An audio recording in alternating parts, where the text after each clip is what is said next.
The Adventures of Sherlock Holmes, by Sir Arthur Conan Doyle. The Red-Headed League. I had called upon my friend, Mr. Sherlock Holmes, one day in the autumn of last year, and found him in deep conversation with a very stout, florid-faced, elderly gentleman with fiery red hair. With an apology for my intrusion, I was about to withdraw, when Holmes pulled me abruptly into the room and closed the door behind me. "You could not possibly have come at a better time, my dear Watson," he said cordially. "I was afraid that you were engaged." "So I am, very much so." "Then I can wait in the next room." "Not at all. This gentleman, Mr. Wilson, has been my partner and helper in many of my most successful cases, and I have no doubt that he will be of the utmost use to me and yours also." The stout gentleman half rose from his chair and gave a bob of greeting, with a quick little questioning glance from his small, fat, encircled eyes. "Try the settee," said Holmes, relapsing into his armchair and putting his fingertips together, as was his custom when in judicial moods. "I know, my dear Watson, that you share my love of all that is bizarre and outside the conventions and humdrum routine of everyday life. You have shown your relish for it by the enthusiasm which has prompted you to chronicle, and, if you will excuse my saying so, somewhat to embellish so many of my own little adventures." "Your cases have indeed been of the greatest interest to me," I observed. "You will remember that I remarked the other day, just before we went into the very simple problem presented by Miss Mary Sutherland, that for strange effects and extraordinary combinations we must go to life itself, which is always far more daring than any effort of the imagination." "A proposition which I took the liberty of doubting." "You did, Doctor, but none the less you must come round to my view, for otherwise I shall keep on piling fact upon fact on you until your reason breaks down under them and acknowledges me to be right. Now, Mr. Jabez Wilson here has been good enough to call upon me this morning, and to begin a narrative which promises to be one of the most singular which I have listened to for some time.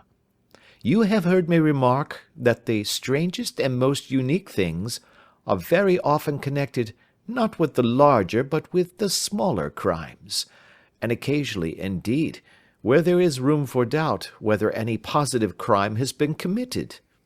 As far as I have heard, it is impossible for me to say whether the present case is an instance of crime or not, but the course of events is certainly among the most singular that I have ever listened to. Perhaps, Mr. Wilson, you would have the great kindness to recommence your narrative. I ask you not merely because my friend Dr. Watson has not heard the opening part, but also because the peculiar nature of the story makes me anxious to have every possible detail from your lips. As a rule, when I have heard some slight indication of the course of events, I am able to guide myself by thousands of other similar cases which occur to my memory.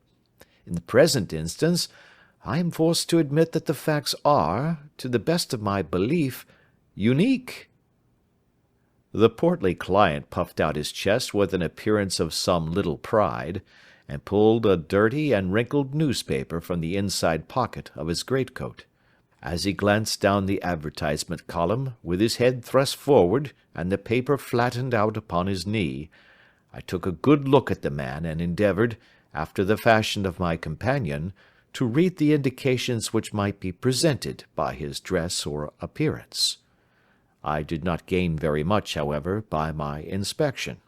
Our visitor bore every mark of being an average, commonplace British tradesman, obese, pompous, and slow.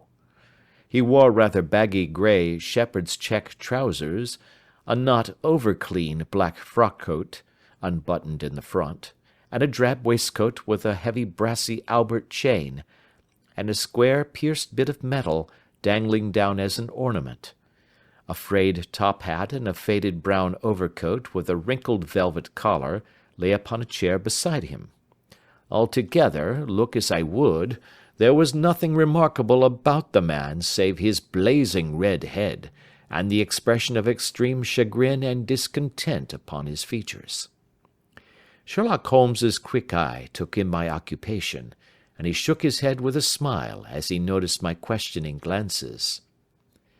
Beyond the obvious facts that he has at some time done manual labour, that he takes snuff, that he is a Freemason, that he has been in China, and that he has done a considerable amount of writing lately, I can deduce nothing else."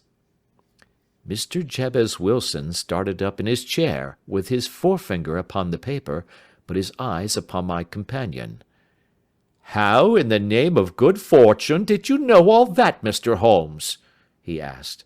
"How did you know, for example, that I did manual labour? It's as true as gospel, for I began as a ship's carpenter." "Your hands, my dear sir. Your right hand is quite a size larger than your left. You have worked with it, and the muscles are more developed." "Well, the snuff, then, and the Freemasonry?" "I won't insult your intelligence by telling you how I read that, especially as, rather against the strict rules of your order, you use an arc and compass breastpin." "Ah, of course, I forgot that. But the writing?" "What else can be indicated by that right cuff so very shiny for 5 inches, and the left one with the smooth patch near the elbow where you rested upon the desk?" "Well, but China?" "The fish that you have tattooed immediately above your right wrist could only have been done in China. I have made a small study of tattoo marks, and have even contributed to the literature of the subject. That trick of staining the fish's scales of a delicate pink is quite peculiar to China. When, in addition, I see a Chinese coin hanging from your watch chain, the matter becomes even more simple." Mr. Jabez Wilson laughed heavily. "Well, I never," said he. "I thought at first that you had done something clever, but I see that there was nothing in it after all." "I begin to think, Watson," said Holmes, "that I make a mistake in explaining.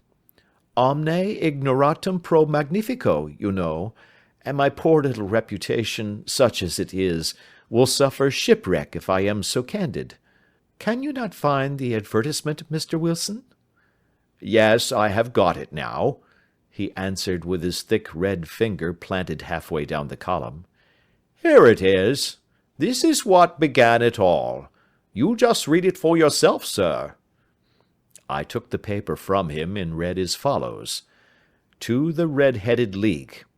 On account of the bequest of the late Ezekiah Hopkins, of Lebanon, Pennsylvania, USA, there is now another vacancy open which entitles a member of the League to a salary of £4 a week for purely nominal services. All red-headed men who are sound in body and mind, and above the age of 21 years, are eligible. Apply in person on Monday at 11 o'clock to Duncan Ross, at the offices of the League, 7 Pope's Court, Fleet Street." "What on earth does this mean?" I ejaculated after I had twice read over the extraordinary announcement. Holmes chuckled and wriggled in his chair, as was his habit when in high spirits. "It is a little off the beaten track, isn't it?" said he. "And now, Mr. Wilson, off you go at scratch and tell us all about yourself, your household, and the effect which this advertisement had upon your fortunes. You will first make a note, Doctor, of the paper and the date." "It is the Morning Chronicle of April 27, 1890, just 2 months ago." "Very good. Now, Mr. Wilson?" "Well, it is just as I have been telling you, Mr. Sherlock Holmes," said Jabez Wilson, mopping his forehead. "I have a small pawnbroker's business at Coburg Square, near the city. It's not a very large affair, and of late years it has not done more than just give me a living. I used to be able to keep 2 assistants, but now I only keep 1, and I would have a job to pay him but that he is willing to come for half wages so as to learn the business." "What is the name of this obliging youth?" asked Sherlock Holmes. "His name is Vincent Spaulding, and he's not such a youth either. It's hard to say his age. I should not wish a smarter assistant, Mr. Holmes, and I know very well that he could better himself and earn twice what I am able to give him. But, after all, if he is satisfied, why should I put ideas in his head?" "Why, indeed? You seem most fortunate in having an employee who comes under the full market price. It is not a common experience among employers in this age. I don't know that your assistant is not as remarkable as your advertisement." "Oh, he has his faults, too," said Mr. Wilson. "Never was such a fellow for photography. Snapping away with a camera when he ought to be improving his mind, and then diving down into the cellar like a rabbit into its hole to develop his pictures. That is his main fault, but on the whole, he's a good worker. There's no vice in him." "He is still with you, I presume?" "Yes, sir. He and a girl of 14, who does a bit of simple cooking and keeps the place clean. That's all I have in the house, for I am a widower and never had any family. We live very quietly, sir, the three of us, and we keep a roof over our heads and pay our debts, if we do nothing more. The first thing that put us out was that advertisement. Spaulding, he came down into the office just this day 8 weeks, with this very paper in his hand, and he says, 'I wish to the Lord, Mr. Wilson, that I was a red-headed man.' 'Why that?' I asks. 'Why,' says he, 'here's another vacancy on the League of the Red-headed Men. It's worth quite a little fortune to any man that gets it, and I understand that there are more vacancies than there are men, so that the trustees are at their wits' end what to do with the money. If my hair would only change colour, here's a nice little crib all ready for me to step into.' 'Why, what is it, then?' I asked. 'You see, Mr. Holmes, I am a very stay-at-home man, and as my business come to me instead of my having to go to it, I was often weeks on end without putting my foot over the doormat.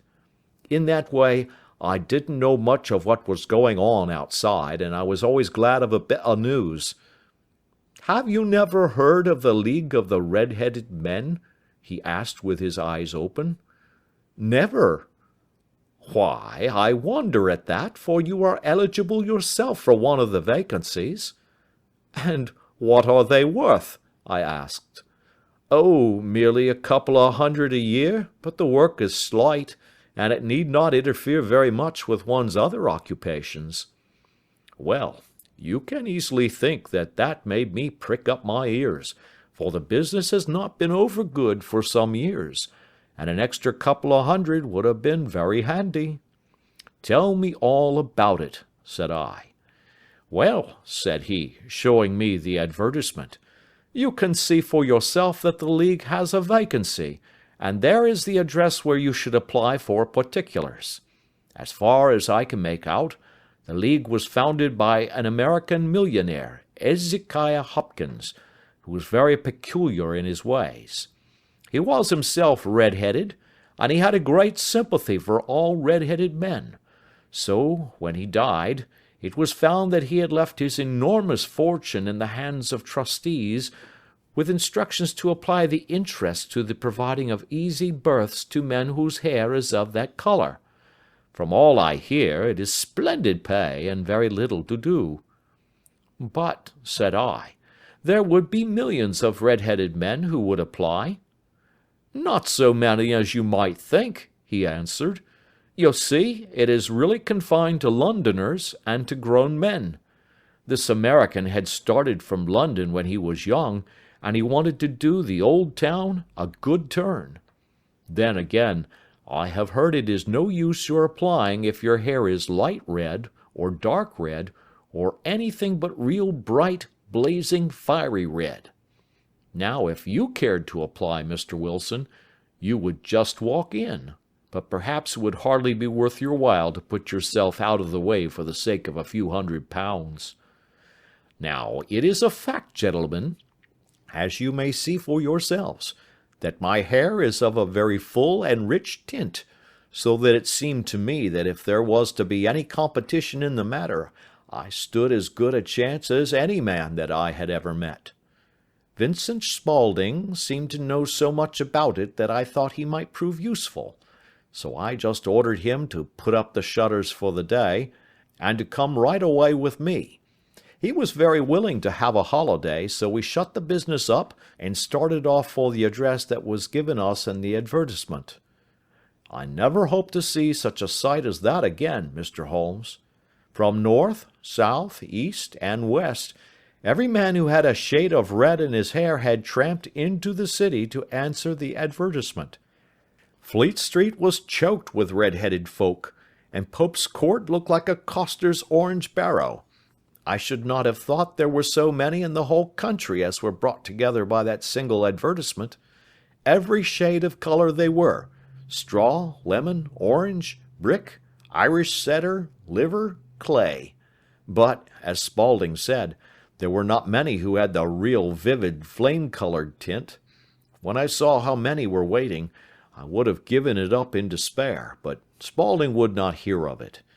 How he did it, I could not imagine, but he pushed and pulled and butted until he got me through the crowd, and right up to the steps which led to the office.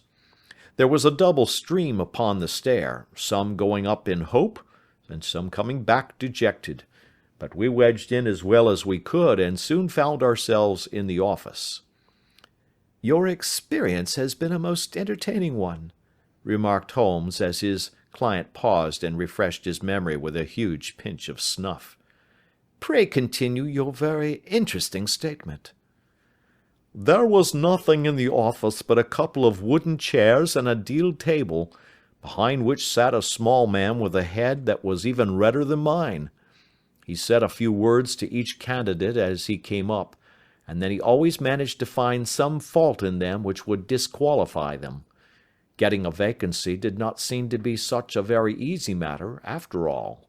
However, when our turn came, the little man was much more favorable to me than to any of the others, and he closed the door as we entered, so that he might have a private word with us. "This is Mr. Jabez Wilson," said my assistant, "and he is willing to fill a vacancy in the league." "And he is admirably suited for it," the other answered. "He has every requirement. I cannot recall when I have seen anything so fine." He took a step backward, cocked his head on one side, and gazed at my hair until I felt quite bashful. Then suddenly he plunged forward, wrung my hand, and congratulated me warmly on my success. "It would be injustice to hesitate," said he. "You will, however, I am sure, excuse me for taking an obvious precaution." With that he seized my hair in both his hands and tugged until I yelled with the pain. "There is water in your eyes," said he as he released me. "I perceive that all is as it should be. But we have to be careful, for we have twice been deceived by wigs and once by paint.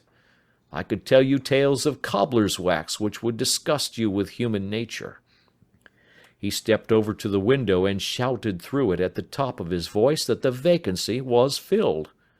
A groan of disappointment came up from below, and the folk all trooped away in different directions until there was not a red head to be seen except my own and that of the manager. "My name," said he, "is Mr. Duncan Ross, and I am myself one of the pensioners upon the fund left by our noble benefactor. Are you a married man, Mr. Wilson? Have you a family?" I answered that I had not. His face fell immediately. "Dear me," he said gravely, "that is very serious indeed. I am sorry to hear you say that. The fund was, of course, for the propagation and spread of the redheads as well as for their maintenance. It is exceedingly unfortunate that you should be a bachelor." My face lengthened at this, Mr. Holmes, for I thought that I was not to have the vacancy after all, but after thinking it over for a few minutes he said that it would be all right. In the case of another, said he, the objection might be fatal, but we must stretch a point in favor of a man with such a head of hair as yours. When shall you be able to enter upon your new duties? Well, it is a little awkward, for I have a business already, said I.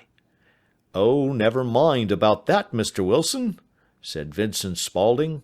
I shall be able to look after that for you. What would be the hours? I asked. 10 to 2. Now, a pawnbroker's business is mostly done of an evening, Mr. Holmes, especially Thursday and Friday evening, which is just before payday, so it would suit me very well to earn a little in the mornings. Besides, I knew that my assistant was a good man, and that he would see to anything that turned up. That would suit me very well, said I. And the pay? Is £4 a week. And the work? Is purely nominal. What do you call purely nominal? Well, you have to be in the office, or at least in the building, the whole time. If you leave, you forfeit your whole position forever. The will is very clear upon that point. You don't comply with the conditions if you budge from the office during that time. It's only 4 hours a day, and I should not think of leaving, said I. No excuse will avail, said Mr. Duncan Ross. Neither sickness, nor business, nor anything else. There you must stay, or you lose your billet. And the work? Is to copy out the Encyclopaedia Britannica. There is the first volume of it in that press. You must find your own ink, pens, and blotting paper, but we provide this table and chair. Will you be ready tomorrow? Certainly, I answered. Then good-bye, Mr. Jabez Wilson, and let me congratulate you once more on the important position which you have been fortunate enough to gain. He bowed me out of the room, and I went home with my assistant, hardly knowing what to say or do, I was so pleased at my own good fortune. Well, I thought over the matter all day, and by evening I was in low spirits again, for I had quite persuaded myself that the whole affair must be some great hoax or fraud, though what its object might be I could not imagine. It seemed altogether past belief that anyone could make such a will, or that they would pay such a sum for doing anything so simple as copying out the Encyclopaedia Britannica. Vincent Spaulding did what he could to cheer me up, but by bedtime I had reasoned myself out of the whole thing. However, in the morning I determined to have a look at it anyhow, so I bought a penny bottle of ink, and with a quill pen and 7 sheets of foolscap paper, I started off for Pope's Court. Well, to my surprise and delight, everything was as right as possible. The table was set out ready for me, and Mr. Duncan Ross was there to see that I got fairly to work. He started me off upon the letter A, and then he left me, but would drop in from time to see that all was right with me. At 2 o'clock he bade me good day, complimented me upon the amount that I had written, and locked the door of the office after me.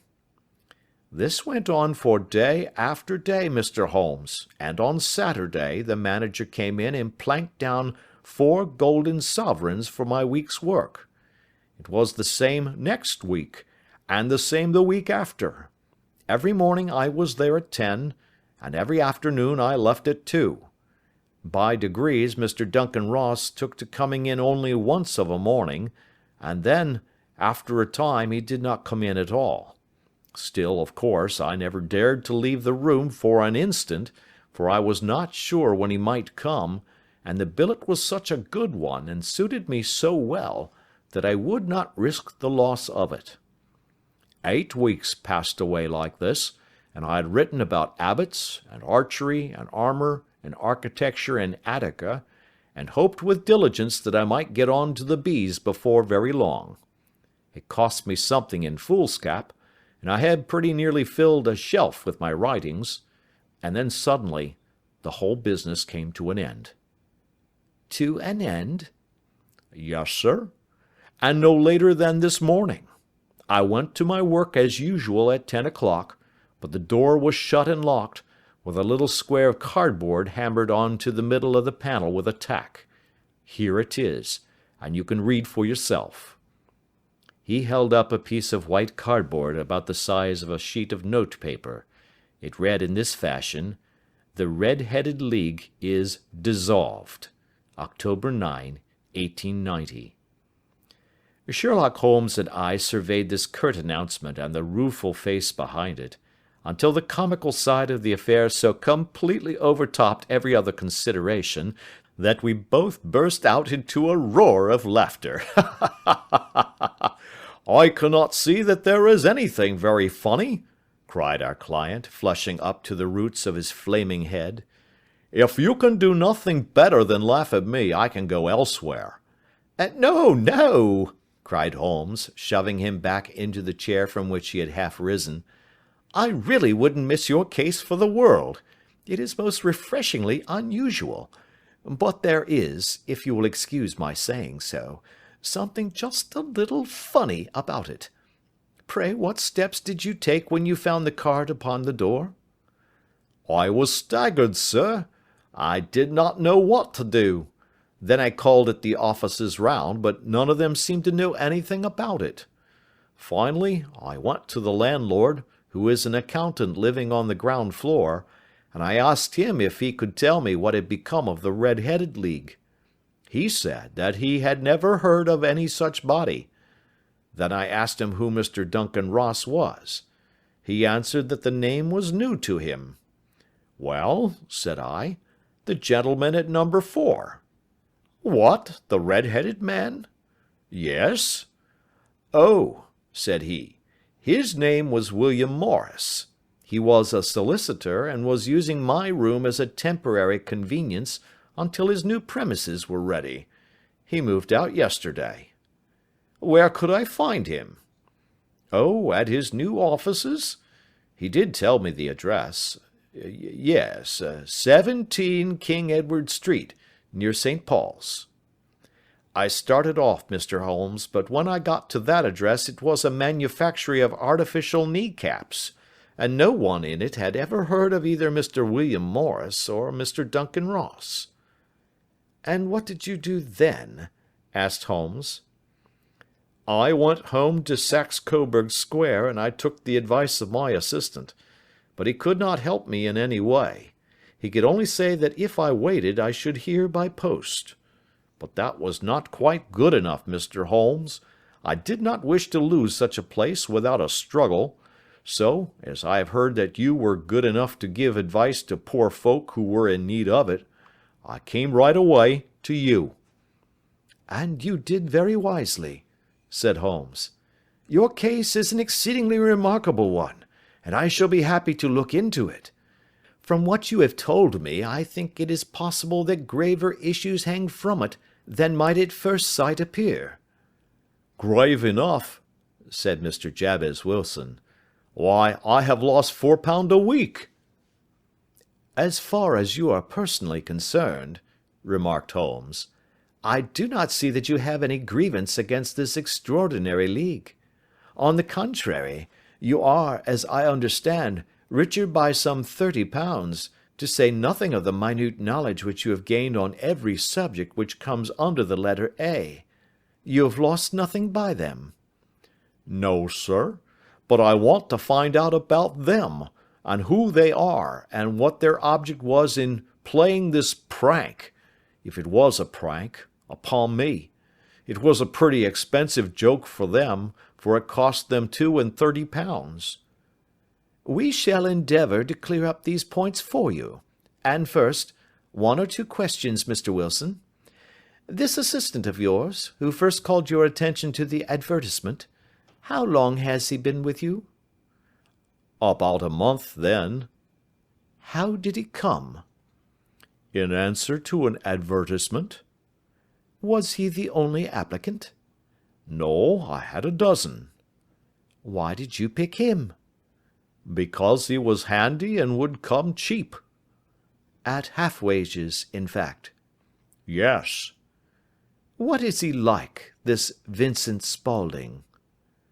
Small, stout built, very quick in his ways, no hair on his face, though he's not short of 30. Has a white splash of acid upon his forehead." Holmes sat up in his chair in considerable excitement. "I thought as much," said he. "Have you ever observed that his ears are pierced for earrings?" "Yes, sir. He told me that a gipsy had done it for him when he was a lad." Said Holmes, sinking back in deep thought. "He is still with you?" "Oh, yes, sir. I have only just left him." "And has your business been attended to in your absence?" "Nothing to complain of, sir. There's never very much to do of a morning." "That will do, Mr. Wilson. I shall be happy to give you an opinion upon the subject in the course of a day or two. To-day is Saturday, and I hope that by Monday we may come to a conclusion." "Well, Watson," said Holmes, when our visitor had left us, "what do you make of it all?" "I make nothing of it," I answered frankly. "It is a most mysterious business." "As a rule," said Holmes, "the more bizarre a thing is, the less mysterious it proves to be. It is your commonplace, featureless crimes which are really puzzling, just as a commonplace face is the most difficult to identify. But I must be prompt over this matter." "What are you going to do, then?" I asked. "To smoke," he answered. "It is quite a three-pipe problem, and I beg that you won't speak to me for 50 minutes." He curled himself up in his chair, with his thin knees drawn up to his hawk-like nose, and there he sat with his eyes closed and his black clay pipe thrusting out like the bill of some strange bird. I had come to the conclusion that he had dropped asleep, and indeed was nodding myself, when he suddenly sprang out of his chair with the gesture of a man who has made up his mind, and put his pipe down upon the mantelpiece. "Sarasate plays at St. James's Hall this afternoon," he remarked. "What do you think, Watson? Could your patient spare you for a few hours?" "I have nothing to do to-day. My practice is never very absorbing." "Then put on your hat and come. I am going through the city first, and we can have some lunch on the way. I observe that there is a good deal of German music on the programme, which is rather more to my taste than Italian or French. It is introspective, and I want to introspect. Come along." We travelled by the Underground as far as Aldersgate, and a short walk took us to Saxe Coburg Square, the scene of the singular story which we had listened to in the morning.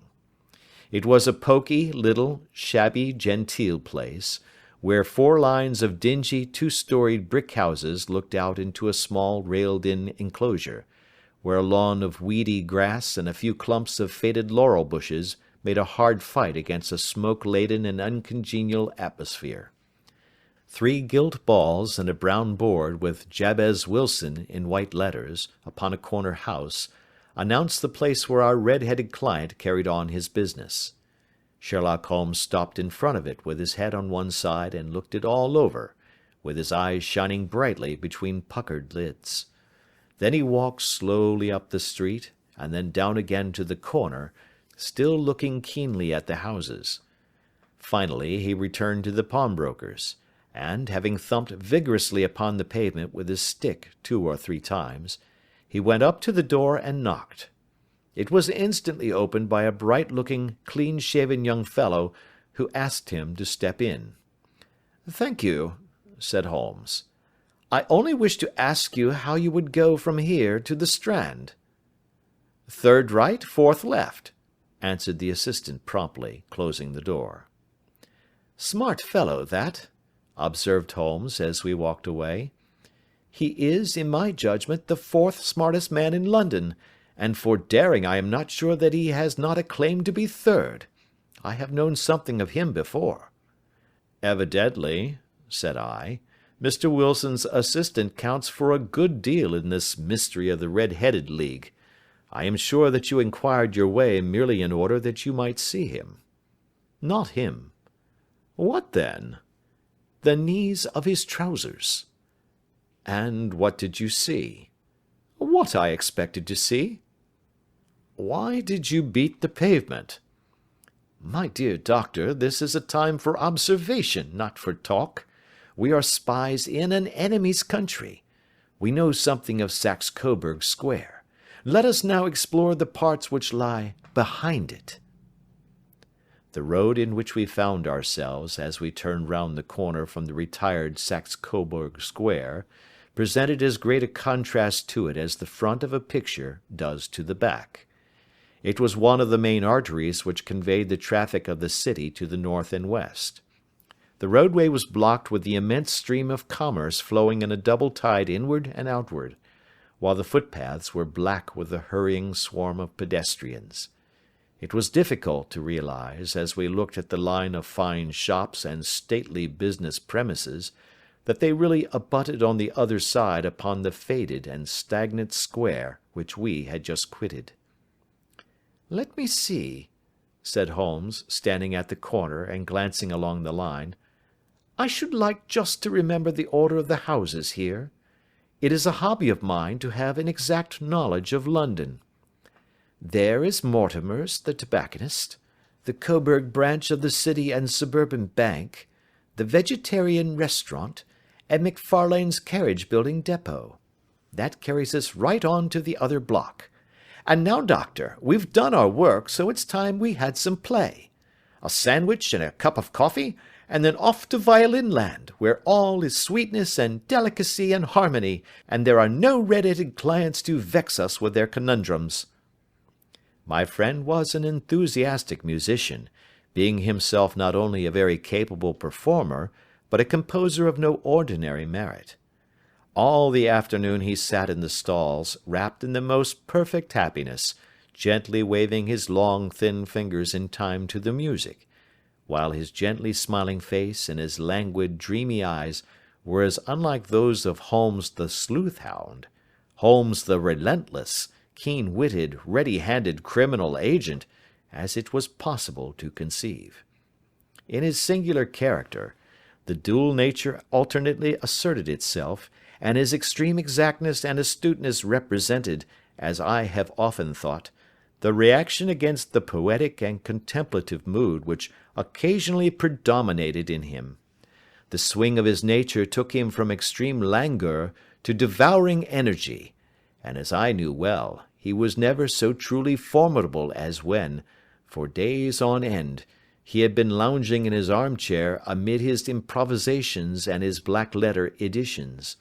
Then it was that the lust of the chase would suddenly come upon him, and that his brilliant reasoning power would rise to the level of intuition, until those who were unacquainted with his methods would look askance at him as on a man whose knowledge was not that of other mortals. When I saw him that afternoon so enwrapped in the music at St. James's Hall, I felt that an evil time might be coming upon those whom he had set himself to hunt down. "You want to go home, no doubt, doctor?" he remarked as we emerged. "Yes, it could be as well." "And I have some business to do which will take some hours. This business at Coburg Square is serious." "Why serious?" "A considerable crime is in contemplation. I have every reason to believe that we shall be in time to stop it. But today being Saturday rather complicates matters. I shall want your help tonight." "At what time?" 10 will be early enough." "I shall be at Baker Street at 10." "Very well. And, I say, doctor, there may be some little danger, so kindly put your army revolver in your pocket." He waved his hand, turned on his heel, and disappeared in an instant among the crowd. I trust that I am not more dense than my neighbours, but I was always oppressed with a sense of my own stupidity in my dealings with Sherlock Holmes. Here I had heard what he had heard, I had seen what he had seen, and yet from his words it was evident that he saw clearly not only what had happened, but what was about to happen, while to me the whole business was still confused and grotesque. As I drove home to my house in Kensington, I thought over it all, with the extraordinary story of the red-headed copier of the Encyclopaedia, down to the visit to Saxe Coburg Square, and the ominous words with which he had parted from me. What was this nocturnal expedition, and why should I go armed? Where were we going, and what were we to do? I had the hint from Holmes that this smooth-faced pawnbroker's assistant was a formidable man, a man who might play a deep game. I tried to puzzle it out, but only gave it up in despair and set the matter aside until night should bring an explanation. It was 9:15 when I started from home and made my way across the park, and so through Oxford Street to Baker Street. 2 hansoms were standing at the door, and as I entered the passage I heard the sound of voices from above. On entering his room, I found Holmes in animated conversation with 2 men, one of whom I recognized as Peter Jones, the official police agent, while the other was a long, thin, sad-faced man, with a very shiny hat and oppressively respectable frock coat. "Ha! Our party is complete," said Holmes, buttoning up his pea-jacket, and taking his heavy hunting crop from the rack. "Watson, I think you know Mr. Jones of Scotland Yard? Let me introduce you to Mr. Merryweather, who is to be our companion in tonight's adventure." "We're hunting in couples again, Doctor, you see," said Jones in his consequential way. "Our friend here is a wonderful man for starting a chase. All he wants is an old dog to help him do the running down." "I hope a wild goose may not prove to be the end of our chase," observed Mr. Merryweather gloomily. "You may place considerable confidence in Mr. Holmes, sir," said the police agent loftily. "He has his own little methods, which are, if you won't mind my saying so, just a little too theoretical and fantastic, but he has the makings of a detective in him. It is not too much to say that once or twice, as in that business of the Sholto murder and the Agra treasure, he has been more nearly correct than the official force." "Oh, if you say so, Mr. Jones, it is all right," said the stranger with deference. "Still, I confess that I miss my rubber. It is the first Saturday night for 27 years that I have not had my rubber." "I think you will find," said Sherlock Holmes, "that you will play for a higher stake tonight than you have ever done yet, and that the play will be more exciting. For you, Mr. Merryweather, the stake will be some £30,000, and for you, Jones, it will be the man upon whom you wish to lay your hands." "John Clay, the murderer, thief, smasher, and forger. He's a young man, Mr. Merryweather, but he is at the head of his profession, and I would rather have my bracelets on him than on any criminal in London. He's a remarkable man, is young John Clay. His grandfather was a royal duke, and he himself has been to Eton and Oxford. His brain is as cunning as his fingers, and though we meet signs of him at every turn, we never know where to find the man himself. He'll crack a crib in Scotland one week, and be raising money to build an orphanage in Cornwall the next. I've been on his track for years and have never set eyes on him yet." "I hope that I may have the pleasure of introducing you tonight. I've had 1 or 2 little turns also with Mr. John Clay, and I agree with you that he is at the head of his profession. It is past 10, however, and quite time that we started. If you 2 will take the first hansom, Watson and I will follow in the second." Sherlock Holmes was not very communicative during the long drive, and lay back in the cab humming the tunes which he had heard in the afternoon. We rattled through an endless labyrinth of gas-lit streets until we emerged into Farrington Street. "We are close there now," my friend remarked. "This fellow Merryweather is a bank director, and personally interested in the matter. I thought it as well to have Jones with us also. He is not a bad fellow, though an absolute imbecile in his profession. He has one positive virtue: he is as brave as a bulldog, and as tenacious as a lobster if he gets his claws upon anyone. Here we are, and they are waiting for us." We had reached the same crowded thoroughfare in which we had found ourselves in the morning. Our cabs were dismissed, and following the guidance of Mr. Merryweather, we passed down a narrow passage and through a side door, which he opened for us. Within there was a small corridor, which ended in a very massive iron gate. This also was opened, and led down a flight of winding stone steps, which terminated at another formidable gate. Mr. Merryweather stopped to light a lantern, and then conducted us down a dark, earth-smelling passage, and so, after opening a third door, into a huge vault or cellar, which was piled all round with crates and massive boxes. "You are not very vulnerable from above," Holmes remarked as he held up the lantern and gazed about him. "Nor from below," said Mr. Merryweather, striking his stick upon the flags which lined the floor.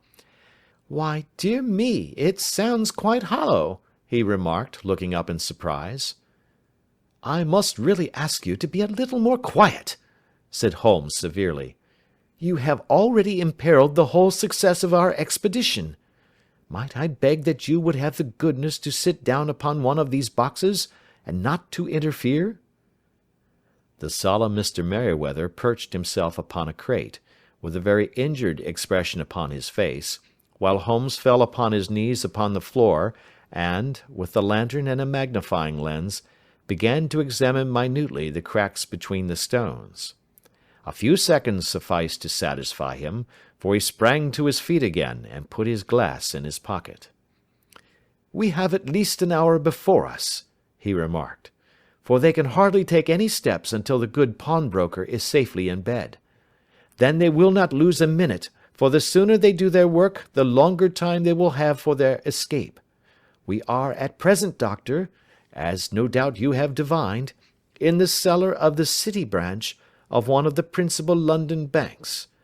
Mr. Merryweather is the chairman of directors, and he will explain to you that there are reasons why the more daring criminals of London should take a considerable interest in this cellar at present." "It is our French gold," whispered the director. "We have had several warnings that an attempt might be made upon it." "Your French gold?" "Yes. We had occasion some months ago to strengthen our resources, and borrowed for that purpose 30,000 Napoleons from the Bank of France. It has become known that we have never had occasion to unpack the money, and that it is still lying in our cellar. The crate upon which I sit contains 2,000 Napoleons packed between layers of lead foil. Our reserve of bullion is much larger at present than is usually kept in a single branch office, and the directors have had misgivings upon the subject." "Which were very well justified," observed Holmes. "And now it is time that we arranged our little plans. I expect that within an hour matters will come to a head. In the meantime, Mr. Merryweather, we must put the screen over that dark lantern." "And sit in the dark?" "I am afraid so. I had brought a pack of cards in my pocket, and I thought that, as we were a partie carrée, you might have your rubber after all. But I see that the enemy's preparations have gone so far that we cannot risk the presence of a light. And, first of all, we must choose our positions.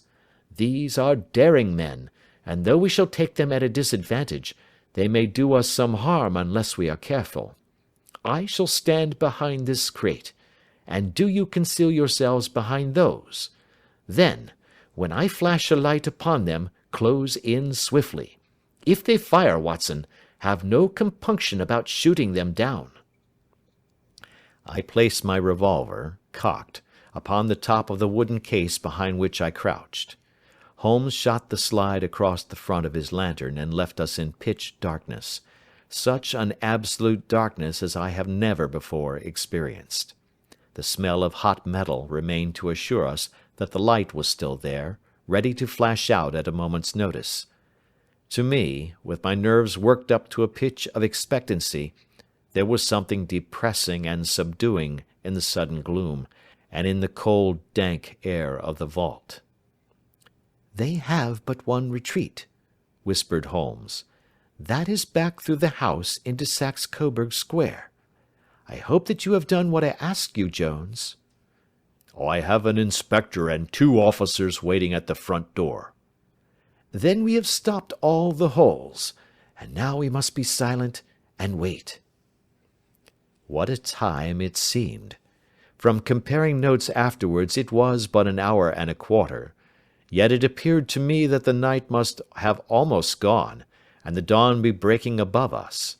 My limbs were weary and stiff, for I feared to change my position, yet my nerves were worked up to the highest pitch of tension, and my hearing was so acute that I could not only hear the gentle breathing of my companions, but I could distinguish the deeper, heavier in-breath of the bulky Jones from the thin, sighing note of the bank director. From my position I could look over the case in the direction of the floor. Suddenly, my eyes caught the glint of a light. At first it was but a lurid spark upon the stone pavement.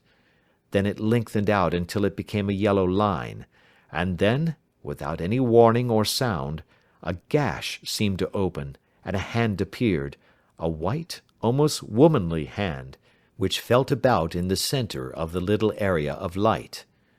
For a minute or more the hand, with its writhing fingers, protruded out of the floor. Then it was withdrawn as suddenly as it appeared, and all was dark again save the single lurid spark which marked a chink between the stones. Its disappearance, however, was but momentary. With a rending, tearing sound, one of the broad white stones turned over upon its side and left a square, gaping hole, through which streamed the light of a lantern. Over the edge there peeped a clean-cut, boyish face, which looked keenly about it, and then, with a hand on either side of the aperture, drew itself shoulder-high and waist-high, until one knee rested upon the edge.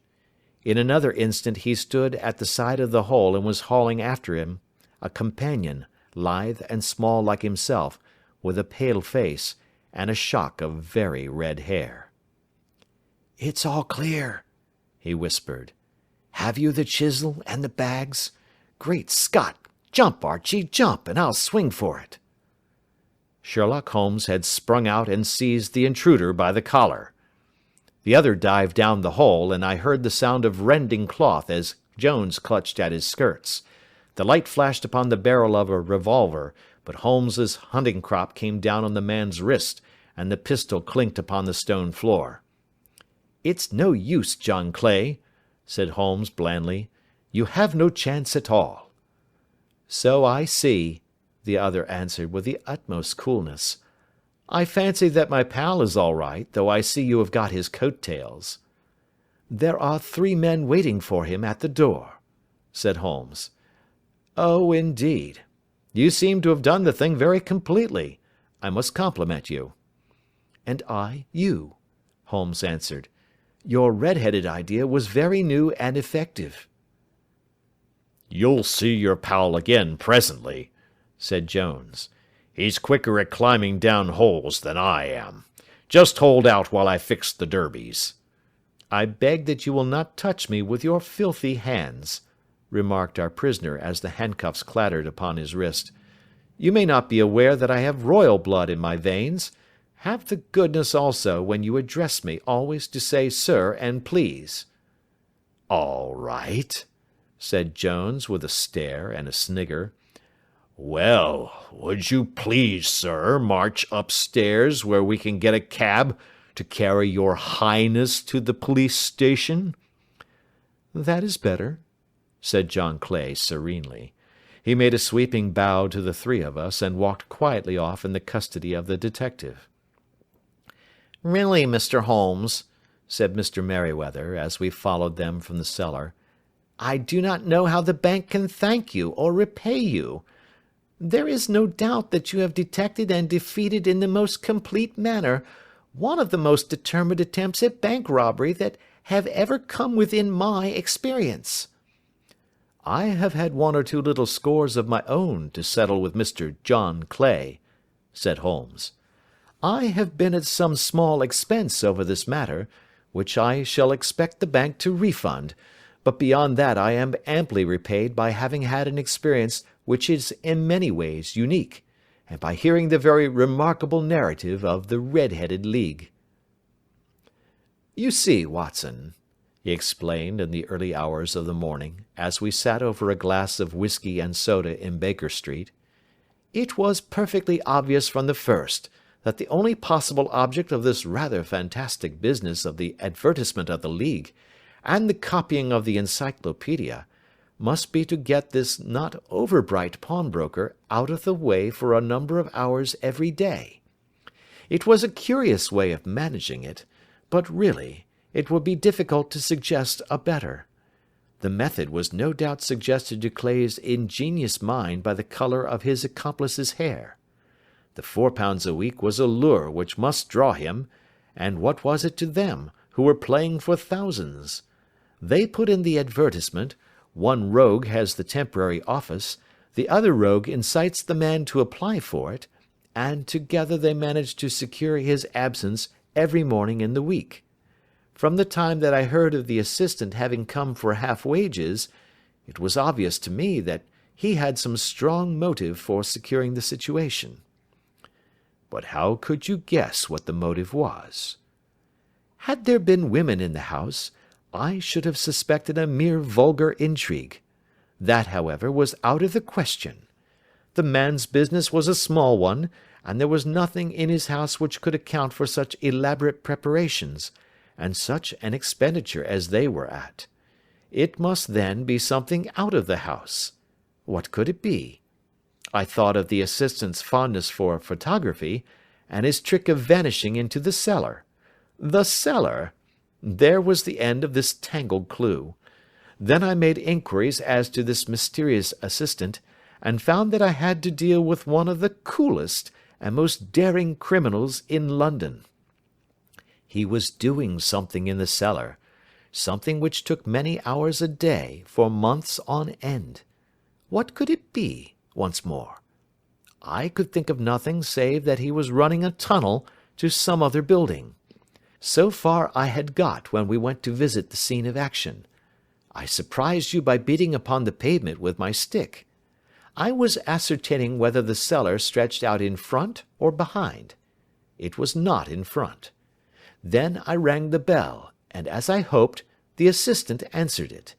We have had some skirmishes, but we had never set eyes upon each other before. I hardly looked at his face. His knees were what I wished to see. You must yourself have remarked how worn, wrinkled, and stained they were. They spoke of those hours of burrowing. The only remaining point was what they were burrowing for. I walked round the corner, saw the City and Suburban Bank abutted on our friend's premises, and felt that I had solved my problem. When you drove home after the concert, I called upon Scotland Yard and upon the chairman of the bank directors, with the result that you have seen." "And how could you tell that they would make their attempt to-night?" I asked. "Well, when they closed their League offices, that was a sign that they cared no longer about Mr. Jabez Wilson's presence. In other words, that they had completed their tunnel. But it was essential that they should use it soon, as it might be discovered, or the bullion might be removed. Saturday would suit them better than any other day, as it would give them 2 days for their escape. For all these reasons, I expected them to come to-night." "You reasoned it out beautifully," I exclaimed in unfeigned admiration. "It is so long a chain, and yet every link rings true." "It saved me from ennui," he answered, yawning. "Alas! I already feel it closing in upon me. My life is spent in one long effort to escape from the commonplaces of existence. These little problems help me to do so." "And you are a benefactor of the race," said I. He shrugged his shoulders. "Well, perhaps, after all, it is of some little use," he remarked. "L'homme c'est rien, l'œuvre c'est tout," as Gustave Flaubert wrote to George Sand.